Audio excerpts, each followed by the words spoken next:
오늘은 종려주일입니다. 어떻게 종려주일이라고 이름을 붙였을까요? 요한복음 12장 12절 13절에 그 유래가 나와 있어요. 한번 자막을 보시고 시작. 그 이튿날에는 명절에 온 큰 무리가 예수께서 예루살렘으로 오신다는 것을 듣고 종려나무 가지를 가지고 맞으러 나가 외치되 호산나 찬송하리로다. 주의 이름으로 오시는 이 곧 이스라엘의 왕이시여 하더라. 아멘. 예수님께서 예루살렘에 들어오신다는 소문이 나자 전국에서 몰려온 유월절 제사에 참여하는 백성들이 예수님을 환영하는데 이스라엘의 전통적인 방식으로 환영을 합니다. 그래서 왕이나 장군이 전쟁에서 이겨가지고 이제 개선해서 돌아오잖아요. 그러면 이스라엘 사람들은 이제 길바닥에다가 자기들 겉옷을 이렇게 벗어서 깔아서 왕이나 장군이 그걸 밟고 오게 하고, 그다음에 손에는 거기가 종려나무가 많아요. 그래서 이 종려나무 가지를 꺾어서 손에다 하나씩 들고 이제 막 환영을 하는 것이죠. 그래서 이스라엘 사람들의 이 전통적인 방식으로 종려나무 가지를 손에 흔들면서 예수님을 환영했다. 그래서 이날 그 예루살렘에 예수님 들어가신 날을 명칭을 종려주일이다 이렇게 부르게 되었습니다. 결국 예수님께서 예루살렘에 무슨 일이 기다리고 있는지, 내가 어떻게 죽을 것인지를 다 아시면서 결국 예루살렘에 들어가시게 되었고, 그리고 사역을 계속 하시다가 목요일 체포되시고 금요일에 이렇게 고난당하시고 또 십자가에 못 박혀 죽으셨습니다. 예루살렘으로 올라가시는 동안에 베드로를 비롯한 제자들의 반대도 있었고 여러 가지 예수님이 예루살렘으로 가시지 못하도록 하는 방해작용이 있었지만 한 번도 예수님께서는 뒤도 돌아보지 아니하셨고 물러서지도 않으셨고 끝까지 당당하게 예루살렘 성으로 들어가셔서 결국 십자가에 못 박혀 죽어주신 것이죠. 그렇게 예루살렘으로 올라가셨던 예수님의 관심, 예수님의 마음은 어디에 있었을까? 오늘 5번째 시간 예수님의 관심, 예수님의 마음은 사람들의 치유와 회복에 있었습니다. 유난히도 사람 그 자체에 관심을 두신 예수님께서는 또 유난히도 사람들을 사랑하셨어요.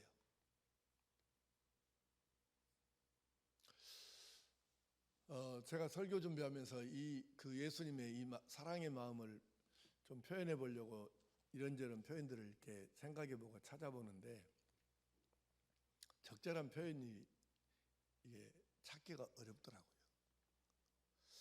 유난히도 그렇게 사랑하셨던 그 사람들을 사랑하신 그 예수님의 마음, 표현할 적절한 단어가 이런 것이 생각이 안 나요. 많이 이렇게 찾아보고 하는데 이게 참 쉽지가 않더라고요. 왜냐하면 비교할 것이 없어요. 그 마음을.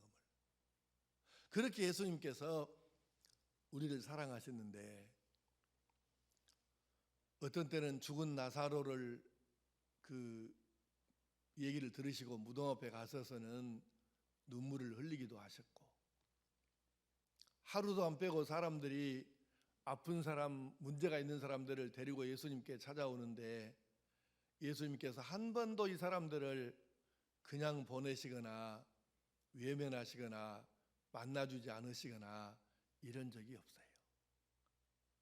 어딘가가 아프고 불편하고 힘들어하는 사람들이 찾아오면 예수님께서는 마음 아파하시면서 불쌍히 여겨주셔가지고 그들을 고쳐주시고 회복시켜 주셨어요. 예수님의 관심, 예수님의 마음은 온통 마귀의 역사와 죄의 결과로 인해서 힘들어하고 아파하고 온전치 못한 사람들에게 있었던 것이죠. 그러니까 예수님의 마음이 부자들, 높은 사람, 잘 사는 사람, 아무 일 없이 문제 없이 사는 사람, 이런 사람들에게 마음이 있는 것이 아니고 뭔가가 부족하고 아프고 그래서 인생을 힘들어하고 잠 못 들어하고 이렇게 하는 사람들, 그 사람들에게 예수님의 관심과 마음이 항상 있었다는 말이죠. 아주 마음 아파하셨어요.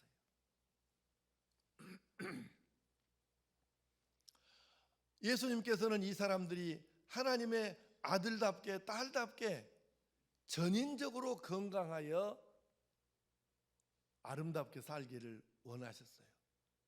전인적이라는 말은 사람이 영도 있고 육신도 있고 마음도 있는데 몸뚱아리는 건강한데 영혼은 말라 비틀어져 간다. 이것은 전인적인 건강이 아닙니다. 영혼은 건강한데 육신이 아파갖고 막 날마다 이렇게 힘들다. 이것도 전인적인 건강이 아니에요. 세상에 돈은 많고 건강은 한데 그저 불면증에 시달리고 이런저런 걱정거리에 잠을 못 자는 이것도 전인적인 건강이 아니에요. 그래서 예수님께서 우리에게 원하시는 건 우리가 하나님의 아들답게 딸답게 전인적으로 건강에 살기를 원하시는 것이에요.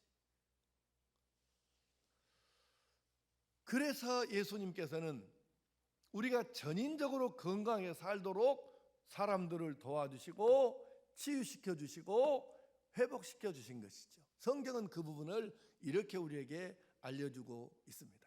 누가복음 6장 10절 말씀을 현대인의 성경 번역으로 시작. 그리고서 예수님은 그들을 둘러보시고 손이 오그라든 그 사람에게 내 손을 펴라 하고 말씀하셨다. 그래서 그가 손을 펴자 오그라든 그의 손이 완전히 회복되었다. 아멘. 한편 손이 이렇게 기능을 못하는 사람이 찾아왔어요. 사람들은 옆에서 지켜보고 있습니다. 예수님을 고소하려고. 오늘 안식일인데 네가 고친가 안 고친가 보자. 고치기만 해봐라. 이렇게 꺼놓고 있어요 지금. 그런데 예수님은 그것도 아랑곳하지 아니하시고 그 팔이 기능을 못한 사람에게 네 손을 뻗어라. 그래서 성경은 이렇게 표현합니다. 그의 손이 완전히 회복되었다. 완전하게 회복을 시켜주시잖아요. 마가복음 5장 15절은 또 이렇게 말씀하십니다. 시작. 예수께 이르러 그 귀신 들렸던 자 곧 군대 귀신 집혔던 자가 옷을 입고 정신이 온전하여 앉은 것을 보고 두려워하더라. 아멘. 군대 귀신이 그러니까 그 한 사람 안에 너무 많은 숫자의 귀신이 들어가 가지고 이 사람이 이제 제정신이 아니니까 옷도 안 입고 그냥 이 그 숲속에서 이렇게 사는데 이게 진짜 사람이 아니에요. 예수님께서 만나서 귀신을 쫓아주셨습니다. 그랬더니 옷을 입고 정상적인 사람이 되어가지고 예수님 앞에 다소곳이 앉아 있는데 그 사람을 아는 사람들이 얼마나 기가 막혔겠어요. 얼마나 놀랐겠습니까? 근데 그 장면을 이렇게 표현하고 있는 거예요. 정신이 온전하여 앉은 것을 보고. 그러니까 이 사람도 정신이 온전해졌어요. 온전치 못한 사람이 온전해진 것이죠. 이렇게 무엇인가 문제가 있는 사람들을 예수님께서는 회복시켜 주시고 온전케 하여 주신 것이지요. 또 이렇게도 말씀하십니다. 오늘 신약성경 본문이죠. 마태복음 15장 29절 31절 시작. 예수께서 거기서 떠나서 갈릴리 호숫가에 이르러 산에 올라가 거기 앉으시니 큰 무리가 다리 저는 사람과 장애인과 맹인과 말 못하는 사람과 기타 여럿을 데리고 와서 예수의 발 앞에 앉힘에 고쳐주시니 말 못하는 사람이 말하고 장애인이 온전하게 되고 다리 저는 사람이 걸으며 맹인이 보는 것을 무리가 보고 놀랍게 여겨 이스라엘의 하나님께 영광을 돌리니라. 아멘. 30절에 그렇게 돼 있죠.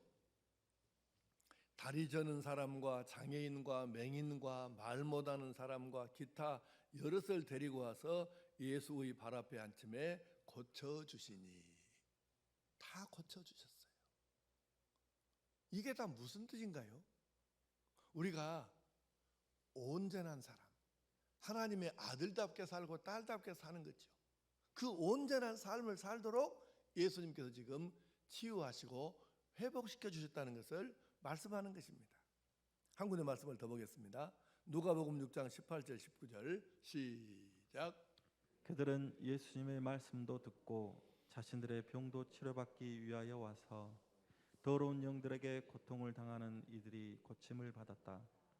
온 무리가 예수님을 만지려고 힘썼으니 이는 그분으로부터 능력이 나와서 모든 사람들을 치료해 주었기 때문이다. 아멘. 사실 문제 없는 사람이 어디 있겠습니까? 근데 결국은 사람들이 그 문제를 가지고 예수님께 왔다라는 거죠. 그리고 온 사람들은 예수님께 치유함을 받고 정상적인 사람으로 회복되어서 돌아갔다고 하지 않습니까? 예수님께 오는 사람들은 이렇게 치유받고 회복이 이루어졌는데 지금도 그렇습니다. 예수님께서는 우리 성도들이 전인적으로 건강해져서 온전해져서 그래서 아름답고 행복하게 살기를 원하시는 것이죠. 그러면 우리는 어떻게 예수님의 은혜로 온전하게 될 수 있을까?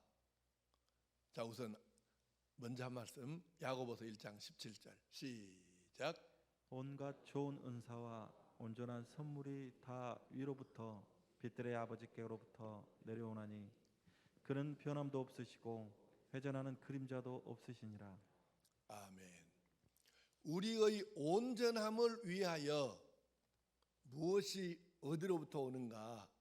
모든 우리에게 필요한 진짜 온전한 것들은 다 하나님 아버지께로부터 위로부터 내려온다는 거예요. 그러니까 하나님께로부터 온다고는 이것을 우리가 빼버리면 결국은 안 되는 거예요. 아무것도. 사람에게서 얻을 수 있다, 세상의 어떤 것으로부터 얻을 수 있다, 이건 다 거짓말이에요. 하나님께로부터 오는 것이, 이것이 진짜고 온전한 것이고 이것이 내게 있을 때 우리는 정말로 기뻐하고 행복해질 수 있는 것이죠. 자, 그러면 구체적으로 우리가 어떻게 해야 치유와 회복이 내 인생에도 일어나게 될까? 첫째는 예수님과 인격적으로 하나 되어 살아야 합니다. 자, 히브리서 12장 2절 말씀 시작. 믿음의 주여 또 온전하게 하시는 이인 예수를 바라보자. 그는 그 앞에 있는 기쁨을 위하여 십자가를 참으사 부끄러움을 개의치 아니하시더니 하나님 보좌 우편에 앉으셨느니라. 아멘. 믿음의 주여 또 온전하게 하시는 그분인 예수님을 바라보자. 이 말씀의 뜻이 뭐겠습니까, 여러분? 간단합니다. 예수님을 마음의 주인으로 모시고 나를 구원해 주신 주인으로 모시고 일마다 때마다 주님과 동행하면서 주님의 인도하심대로 살아야 한다, 그 뜻이에요. 예수님의 뜻과 반대로 행동하면서 예수님께 치유시켜 주세요, 회복시켜 주세요, 이런 건 좀 이율배반적이지 않습니까? 그래서 우리가 예수님을 나를 구원해 주신 나의 구주로 영접해서 그 예수님과 인격적으로 하나 되는 것입니다. 그분과 동행하는 것입니다. 그분을 나의 주인으로 모셨기 때문에 일마다 때마다 사사건건 그분에게 여쭤보고 내 뜻이 아니라 그분의 뜻대로 살아가는 것이죠. 이것이 인격적인 결합이고 인격적으로 하나 되는 것입니다.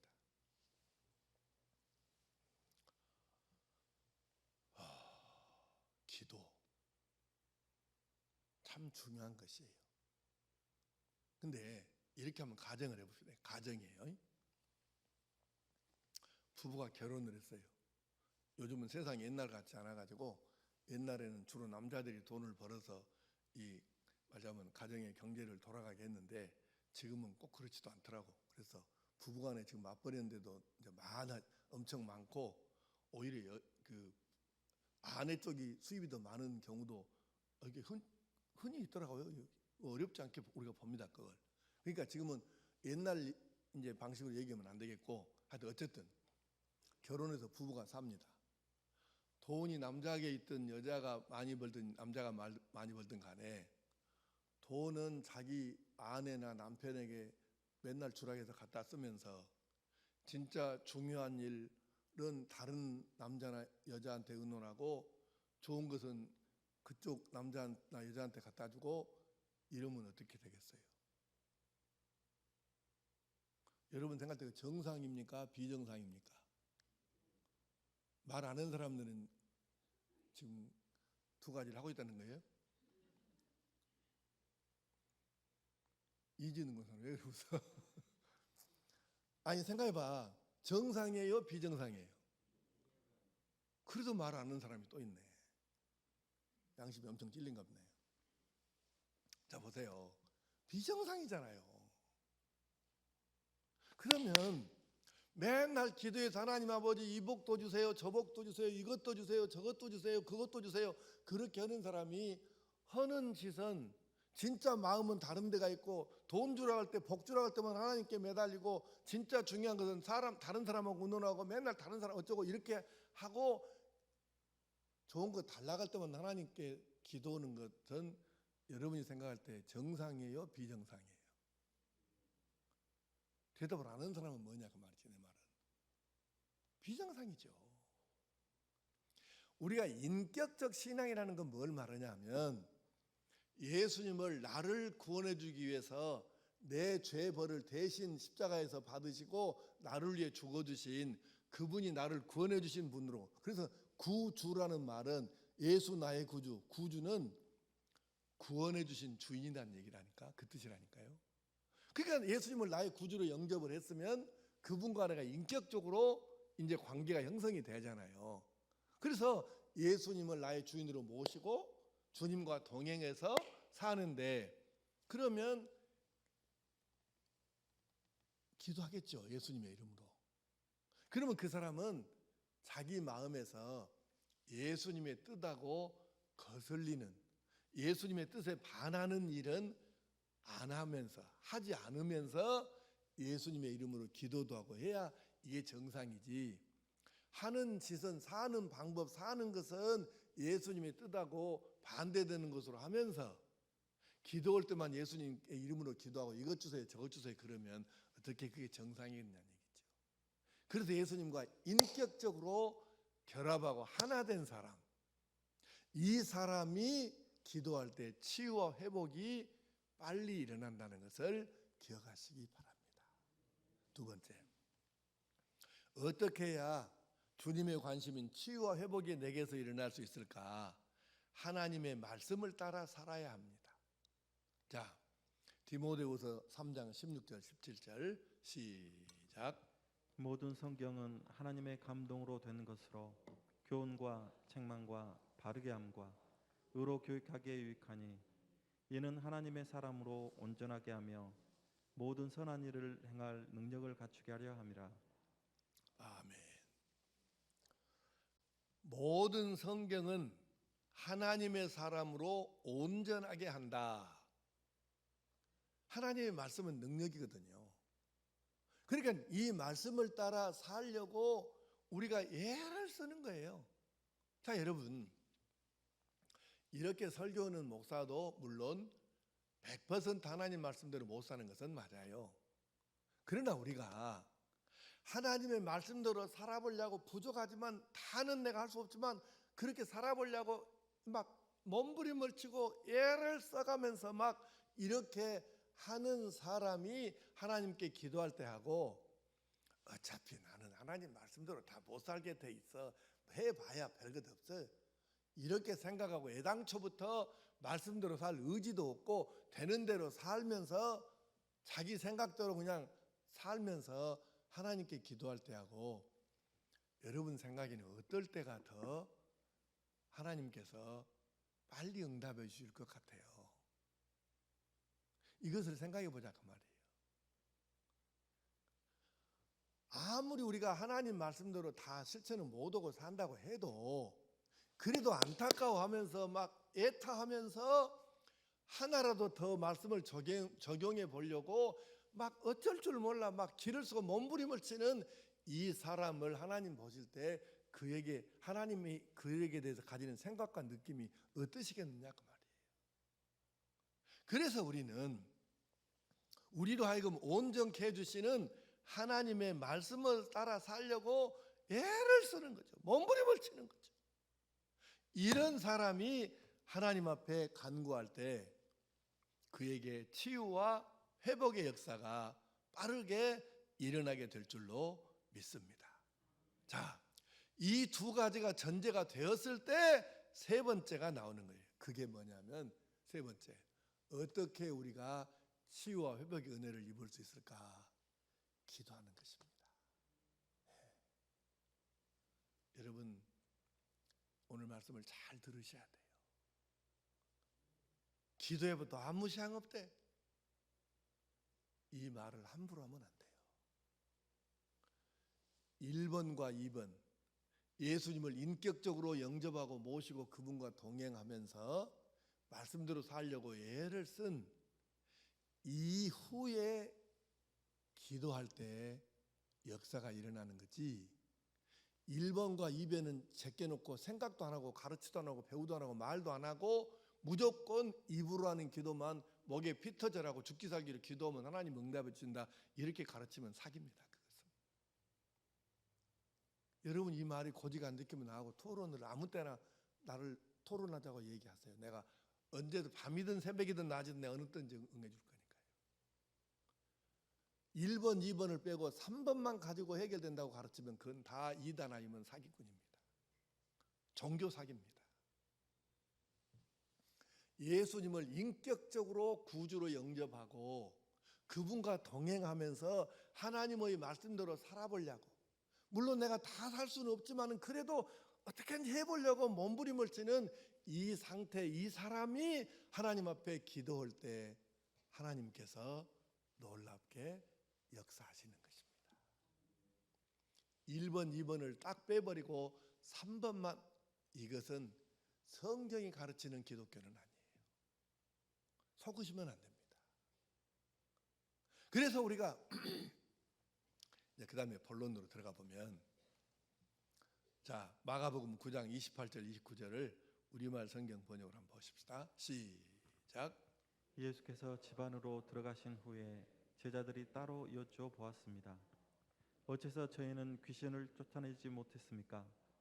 예수께서는 이런 귀신은 오직 기도로만 쫓아낼 수 있다고 대답하셨습니다. 아멘. 여러분, 예수님이 그렇게 말씀하시잖아요. 귀신 들린 아이를 데려갔는데 제자들이 막 해봤는데 안 돼, 안 나가. 예수님 오셔서 그냥 한 번에 쫓아내셨어요. 제자들이 조금 멋쩍해졌겠죠.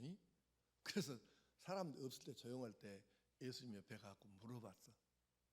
예수님, 아까 어째 우리는 귀신이 우리가 나가러 갈 때는 안 나갔다요? 그렇게 이제 쪽팔렸겠지, 그냥 세상 말로 표현하면. 그러니까 그렇게 가만히 와서 물어본 거예요. 그러니까 예수님께서 그때 이렇게 말씀하신 거예요. 이런 일은 기도 외에는 안 된다. 너희들이 기도 안 했다 그 말이에요.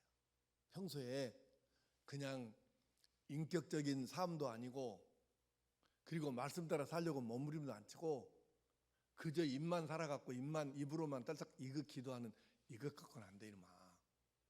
그래서 예수님께서 이렇게 말씀하신 거예요. 이런 귀신은 오직 기도로만 쫓아낼 수 있다. 여러분, 이게 굉장히 중요한 원리예요. 그러니까 예수님께서 기도하셨잖아요. 근데 어떻게 기도하셨어요? 생명 걸고 기도하셨죠. 십자가를 앞에 놓고 기도하시는데, 여러분 정직하게 한번 손 들어봐.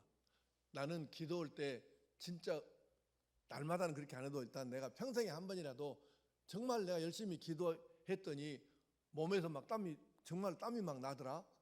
이런 경험이 있었던 사람은 손 한번 들어봐. 아니, 땀나게 기도 한 번도 안 해봤어? 아니, 박순덕 장로님 기도 한 번도 땀나게 안 해봤어? 그러면 춥습대요. 아니, 손 들어봐라니까. 네, 내리세요. 여러분, 기도를 정말로 열심히 나도 모르게 뜨겁게 이렇게 기도가 되면 희한하죠. 땀나는 것은 물론이니와 다른 여러 가지 현상들이 일어나는데, 근데 예수님께서는 얼마나 그 위에다가 또 더 애타하면서 몸부림을 치면서 힘쓰고 애써서 기도하셨던지 땀 속에 피까지 같이 배어져 나오더라고요. 이렇게 기도하셨어요. 이렇게 예수님께서 기도하셨는데 그것은 결국 우리도 1번과 2번 예수님과 인격적 결합 그리고 말씀을 따라 살려고 다는 못 살지라도 몸부림을 쳐가면서 그 사람이 이렇게 생명 걸고 기도할 때에 그때의 치유와 회복의 역사는 놀랍게 일어나는 줄로 믿습니다. 그냥 무조건 기도만 해야 된다, 기도하면 된다 이렇게 가르치는 건 사기예요. 성경은 결코 그렇게 가르치지 않아요. 그래서 성경을 자기가 좋아하는 구절만 외워서 읽으면 안 되고 성경을 전체로 봐라. 창세기부터 물론 큐티할 때는 단어 하나에 빠져갖고 일주일씩 거기에 묵상도 하고 하기도 하지만 일반적으로는 두 가지를 같이 해야 돼요. 통독하기 위해서 창세기부터 계시록까지 하루에 몇 장씩 정해놓고 읽는 것도 필요하고 그것과 별개로 또 날마다 성경 한 권을 정해놓고 순서대로 읽으면서 단어 하나, 절 하나, 문단 하나에 이걸 갖고 묵상하는 어떤 사람은 마틴 로이드 존스 목사님 같은 경우는 단어 하나를 가지고 7개월 동안도 묵상을 했다고 그래요.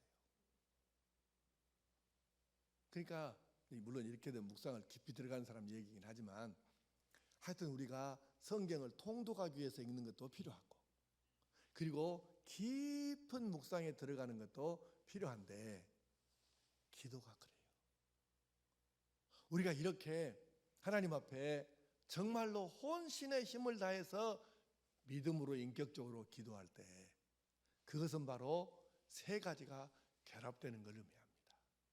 예수님과의 인격적 결합이 있고 말씀대로 살아보려고 애를 쓰는 몸부림이 있고 그리고 생명 바쳐서 정말로 뜨겁게 기도하는 이 세 가지가 함께 있을 때에 치유와 회복은 남의 간증이 아니라 나의 간증으로 내게 나타날 수 있는 것입니다. 예수님은 여러분과 내가 전인적으로 건강하기를 원하셔요. 영혼도 건강하고 육신도 건강하고 마음속에는 주님의 평안이 항상 채워져 있어서 언제든지 평화를 잃지 않고 사는 그래서 우리가 전인적으로 건강하기를 원하시는데 그것은 이 세 가지가 어우러질 때에 이루어지는 것임을 기억하면서 이렇게 하는 사람에게는 하나님께서 이미 약속해 주셨어요. 오늘 구약 성경 본문인 이사야 53장 5절에 시작. 그가 찔림은 우리의 허물 때문이요 그가 상함은 우리의 죄악 때문이라. 그가 징계를 받음으로 우리는 평화를 누리고 그가 채찍에 맞음으로 우리는 나음을 받았도다. 아멘. 우리의 아픔과 우리의 모든 문제는 이미 예수님께서 십자가에서 못 박혀 죽으실 때 예수님이 내 대신 징계받고 예수님이 내 대신 채찍에 맞고 예수님이 내 대신 십자가에 죽으실 때 이미 내 죄만이 아니라 내 질병을 비롯한 나의 모든 문제까지도 해결해 주신 줄로 믿습니다. 문제는 그것을 내가 믿음으로 받아들일 수 있느냐 없느냐 하는 거예요. 이야기 하나만 하고 마치겠습니다.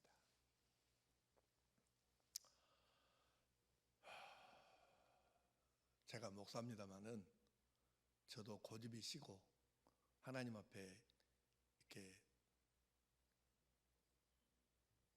빨리 인격적으로 순종을 못해서 실은 저도 매를 많이 맞은 사람입니다. 여러분에게 전에 이미 간증을 여러 차례 했듯이 중학교 3학년 때 신원균 목사님 부흥회에 참석해가지고 목사 되겠다고, 목사 될 사람 손들으라고, 설교가 은혜가 돼갖고 그때는 목사가 되고 싶더라고. 그래서 내가 그것이 서원인지도 모르고 목사 될 사람 손 들어보라 해서 내가 손을 들어갖고 몇 사람 손 들더라고. 그래서 신 목사님이 강단에서 이렇게 기도를 해주셨죠. 나는 그때 그것이 서원인지도 몰랐어. 근데 나중에 보니까 그게 서원이더라고. 철 들고 나는 목사가 되기 싫었습니다. 왜냐하면 동네에서 이장 반장 한 번도 못 해본 사람들이 교회 갖고 목사를 조수는데, 교회 다닌 사람들이 나는 저 목사 저 해먹을 짓이 못 된다. 나는 그래서 목사 안 되려고 그랬어요. 그리고 도망다니다가 하나님께 맞아서 13cm 두 군데를 찢어서 대수술을 하게 됐고, 그때 항복을 했습니다. 하나님, 제가 이제요 그냥 약속도 지키고요, 제가 말씀대로 살고 그냥 신학교 가서 내가 하나님 종 될게요. 고쳐주세요. 그래서 이제 고쳐졌어요. 그래 살만하니까 이제 신학교를 갔죠. 근데 신학교 다니면서 살만하니까 또 이제 말을 안 듣죠. 그래서 신학교가 재미가 없는 거예요. 그래서 그냥 공부를 열심히 안 하고 맨날 광주에 있는 모든 그 예술 행사 다 쫓아다니고 목회가 됐겠어요. 그리고 결국은 또 신학교 4학년 1학기 때 장티푸스에 걸렸습니다.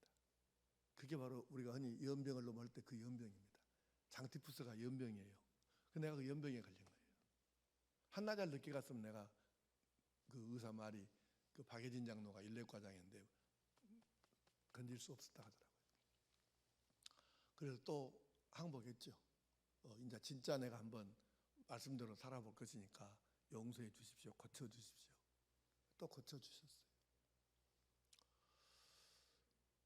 완도와 갖고 예배당 첫 번째 예배당 지으면서 또 그때는 간 아파서 쓰러졌죠. 또 매달렸습니다. 또 고쳐 주셨어요. 가만히 돌아보면 뭐가 있었냐면, 하나님 앞에 내가 약속을 안 지키고 어기고 하나님 뜻을 우선으로 해서 하나님 말씀대로 살려고 하는 것이 아니라, 내가 살만하면 내 경험이 생각나고, 그러니까 꼭 내 무엇으로 살려고 하는 것이죠. 목회도 내 방법으로 하려고 하고, 그때마다 꼭 이렇게 사고가 터져요. 결국은 하나님과 내가 인격적으로 하나 되지 못하고 말씀대로 살려고 하는 것이 아니라, 내 경험이나 내가 얻었던 나름대로 축적했던 이것 갖고 내가 목회도 하고 뭣도 하고 이렇게 살려고 했던 거죠. 하나님 말씀이 아니라. 그러니까 하나님 말씀대로 살려고 몸부림치는 것이 아닌 거잖아요. 예수님과 인격적으로 결합한 것이 아니고 말씀대로 살려고 몸부림을 치지 아니하고, 그러니까 결국은 이런 사고가 생기는 거예요. 그때마다 내가 항복하고 하나님께 인격적으로 순종하고 말씀 따라 살겠다고 약속하고, 하나님께 내가 그렇게 이 두 가지를 보태어서 기도할 때 하나님께서 응답해 주셨어요. 사랑하는 성도 여러분, 내 경험이 여러분에게 꼭 같지 않을 수는 있지만 원리는 같습니다. 우리가 예수님과 먼저 인격적으로 결합하고 그분을 모시고 동행하면서 하나님의 말씀대로 살려고 애를 쓰고, 그 상태에서 나의 문제를 인식하고 하나님께 기도할 때, 생명을 걸고 기도할 때, 이때 우리에게도 치유와 회복의 역사가 일어나는 것이죠. 이번 주간이 고난주간입니다. 사랑하는 성도 여러분, 길지 않은 한 주간이지만 우리가 이 한 주간에 다시 한번 주님을, 다시 한번 십자가를 깊이 묵상하면서 우리가 하나님 앞에 온전히 생명 걸고 한번 기도해보고, 그래서 우리의 아픔과 문제와 이 여러 가지 것들이 그래서 하나님께 상달되어서 이번 주간에 치유와 회복을 경험하고, 그래서 우리도 주님의 뒤를 따라가는 온전한 제자의 삶을 살아갈 수 있게 되기를